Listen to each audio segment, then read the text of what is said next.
Deep Purple in Rock was out, and the record company decided that there wasn't a single on it, which didn't worry us one bit. We were of the opinion that in England singles didn't really matter for a band of our type.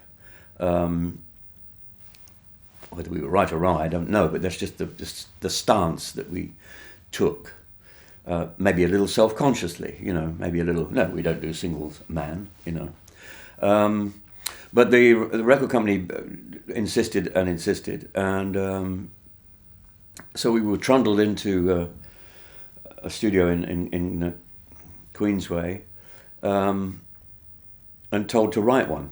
Well, there's nothing less likely to make you write a single than that.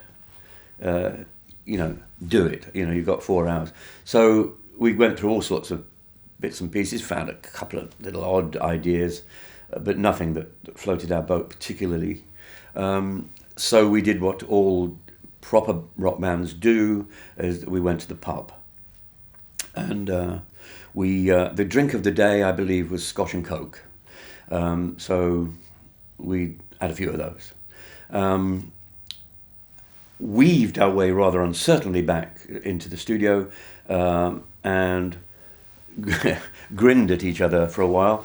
And then Ritchie said, again, what about that, that version of Ricky Nelson's Summertime from the Gershwin song?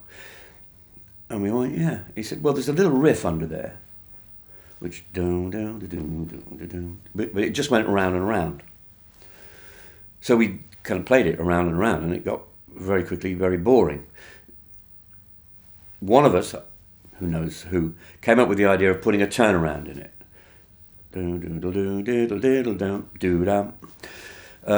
Which made it a little less repetitive and boring, and then Ian Pace did one of his magical little things, where one of those drum breaks that he used to come up with in those days. What are you doing there, Ian? I have no idea, it just fits, So that was cool.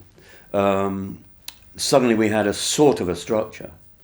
And we came up with, I don't know, about 3 minutes of this thing, and it was rocking on quite nicely, and Gillan disappeared into a corner and came back with a set of utterly nonsensical lyrics, which they mean absolutely nothing as far as I can tell. I think at the time, I do remember, in spite of the Scotch and Cokes, him saying, "This don't mean a thing." I think Roger might have thrown in a couple of rhymes, and then we had Black Knight.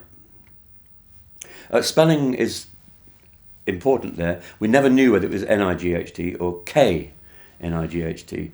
So it's either about a chess piece or a particularly cloudy English winter evening. I'm not quite sure.